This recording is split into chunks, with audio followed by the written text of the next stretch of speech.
जय हिंद स्टूडेंट्स। आज के इस क्लास में हम लोग नियंत्रण और समन्वय चैप्टर के दूसरे लेक्चर को देखेंगे, जिसमें पहले लेक्चर में हम लोग पढ़ चुके थे ये नियंत्रण और समन्वय होता क्या है, जंतुओं में कैसे होता है, पौधे में कैसे होता है और पौधे में नियंत्रण कैसे होता है, उसको हम पढ़ चुके थे। आज की इस क्लास में हम लोग जंतु में कैसे ये नियंत्रण होता है उसको पढ़ेंगे। ठीक है, ये हमारा सेकेंड लेक्चर है। फर्स्ट लेक्चर नहीं दे तो देखे हैं तो उसका लिंक डिस्क्रिप्शन में, वहाँ से आप लोग देख सकते हैं। ठीक है, चलिए आज की इस क्लास को स्टार्ट करते हैं। चैप्टर का नाम है नियंत्रण और समन्वय। देखिए, समझते हैं जंतुओं में नियंत्रण और समन्वय कैसे होता है। तो जंतुओं में विभिन्न प्रकार के शारीरिक क्रियाओं के बीच समन्वय तथा उनका नियंत्रण दो प्रकार से होता है। जो उच्च श्रेणी के जंतु होता है या जितने भी जंतु होता है उसमें जो होता है नियंत्रण और समन्वय दो तरीके से होता है।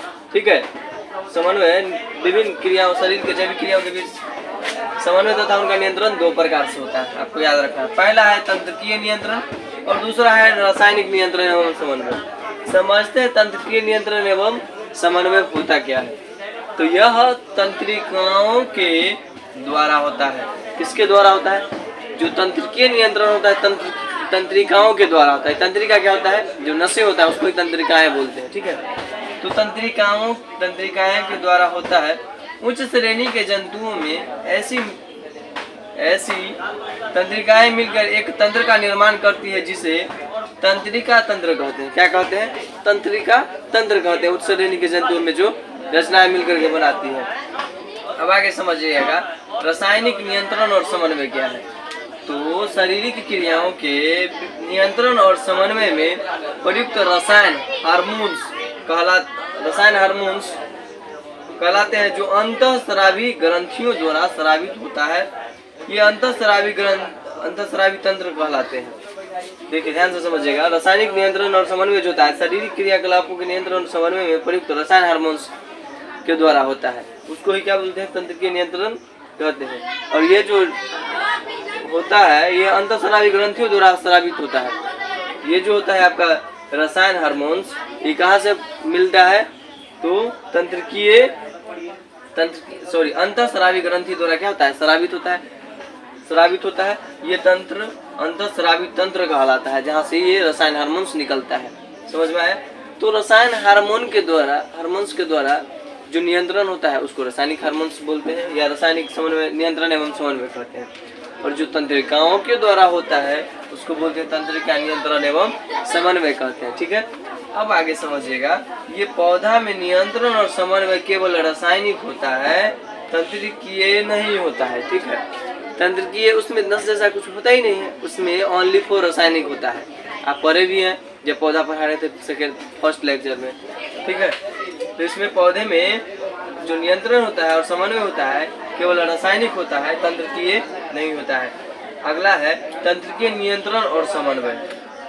तो उच्च श्रेणी के जंतुओं में लगभग जो होता है तंत्रिकीय नियंत्रण, वो तंत्रिका उत्तक के द्वारा होता है। ये तंत्रिका उत्तर तंत्रिका कोशिका या न्यूरॉन जिसको हम लोग बोलते हैं उससे बना होता है। तंत्रिका कोशिका या न्यूरॉन से मिलकर के क्या बना होता है? तंत्रिका कोशिका का ही नाम क्या है? न्यूरॉन भी बोलते हैं। अगर तंत्रिका कोशिका से मिलकर के बहुत सारे तंत्रिका कोशिका को मिला करके क्या बनता है? तंत्रिका उत्तक बनता है। फिर तंत्रिका उत्तक को मिला करके तंत्रिका तंत्र बनते हैं। ठीक है, और तंत्रिका तंत्र से ही क्या होता है? ये आपका तंत्रिकीय नियंत्रण होता है। क्या होता है? तंत्रिकीय नियंत्रण होता है। समझ में आया? उसके बाद तंत्रिका कोशिका या न्यूरॉन। क्या है? तंत्रिका कोशिका या न्यूरॉन। तो तंत्रिका कोशिका या न्यूरॉन क्या होता है? और ये आपका जो तंत्रिकीय नियंत्रण होता है ये तंत्रिका तंत्र कहलाता है। और ये तंत्रिका तंत्र के द्वारा बहुत सारा कार्य होता है। जैसे कि आपको बता दें, भूख का लगना, प्यास लगना, किसी चीज का बाहरी वातावरण से भौतिक या रासायनिक उद्दीपन का आवेग को ग्रहण करना, ये सब किसके द्वारा होता है? तंत्रिकीय नियंत्रण के द्वारा। जैसे कि कोई आपको छू दे तो आप बाहरी हुआ, ये बाहरी आवेग, तो बाहरी आवेग जैसे छू होते हैं उद्दीपन जैसे कार्य। फिर आपको भूख लगता है खुद से, टॉयलेट खुद से लगना, फिर से प्यास का लगना, सब किसका काम है? तंत्रिकीय नियंत्रण का काम है। ठीक है, उसका तंत्रिका कोशिका न्यूरॉन, जिसको तंत्रिका कोशिका या न्यूरॉन, ये तो नियंत्रण किस ढंग से होता था हमने पढ़ा। उसके बाद तंत्रिका कोशिका या न्यूरॉन पढ़ते हैं। ये तंत्रिका कोशिका और न्यूरॉन का क्या है? फिगर है।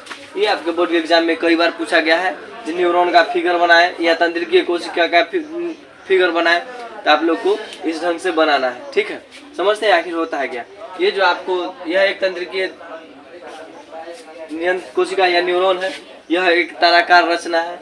यह एक क्या है, तराकार रचना। इस तराकार रचना को हम क्या बोलते हैं, साइटोन कहते हैं। यह एक तराकार रचना, इसको क्या बोलते हैं, साइटोन कहते हैं। क्या कहते हैं, साइटोन।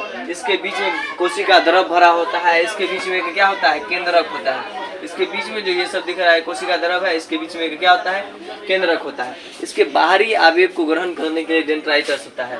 डेंड्राइटस ये बाहरी आवेग को ग्रहण करता है शरीर के अंदर, और उस आवेग को ग्रहण, जैसे हम किसी को कुछ बोले, जैसे कि फोन हम कुछ बोल रहे हैं, आपको फोन के जरिए क्या हो रहा है, सुनाई दे रहा है। तो सुनाई जब दे रहा है तो आप सुन रहे हैं, इसी डेंड्राइटस की वजह से। यही डेंड्राइटस क्या करता है, आगे ले जाता है आपकी आवाज़ों को और विद्युत आवेग में बदल देता है। फिर विद्युत आवेग आपको माइंड तक पहुंचता है। समझ में आया।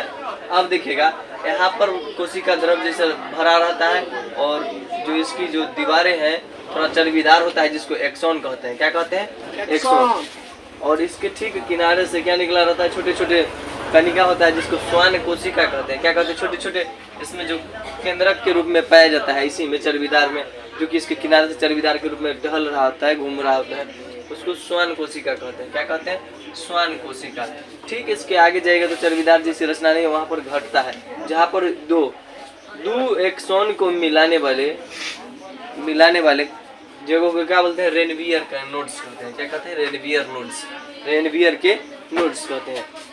फिर आगे जाइएगा तो आपको क्या मिलेगा, मेडुलरी या माइलिन शीथ। ये भी क्या होता है, चर्बीदार जैसी। ये जो पाइप जो दिख रहा था आपको, ये आपका हो गया एक्सॉन, और ये जो यहाँ पर चर्बीदार जैसी रचना है, जिसको बोलते हैं माइलिन शीथ या मेडुलरी या माइलिन शीथ कहते हैं। ये एक्सॉन था, जो यहाँ से नीचे तक जो पाइप गया है उसका नाम एक्सॉन था। ठीक है, और यहाँ जो चर्बीदार जैसी रचना है इसको बोलते हैं मेडुलरी या माइलिन शीथ। ठीक, आगे जाइएगा तो एक्सॉन बल्ब मिलेगा, जहाँ पर बहुत सारे तंत्रिकीय कोशिका मिला होता है, उसको एक्सॉन बल्ब कहते हैं। क्या कहते हैं, एक्सॉन बल्ब। और यही एक्सॉन बल्ब आगे जाकर फिर से क्या होता है, सूत्र युग्मन गांठ का निर्माण करता है, जो कि इस ढंग का होता है। आई होप आप लोग को समझ में आया होगा। ये और ये आपको थोड़ा बहुत पढ़ लेना है, और इसके बारे में थोड़ा अच्छे से समझ लेना है। और क्योंकि बोर्ड के एग्जाम में ये आपको 5 मार्क्स या 6 मार्क्स में वहाँ पर देखने को मिलता है, और आप लोग जरूर इसको फिगर को नोट कीजिएगा, ताकि आपके बोर्ड के एग्जाम में जो मार्क्स है पूरा बरकरार रहे, अच्छा ढंग से आए। और पेपर की खोपड़ी में छेद करना है तो आपको अच्छे ढंग से पढ़ना भी पड़ेगा। ठीक है, अच्छे ढंग से इसको छाप मार लीजिएगा, और घर पर 1-2 बार प्रैक्टिस कीजिएगा, आपका ये बेहतर हो जाएगा। मिलते हैं नेक्स्ट क्लास में। जय हिंद।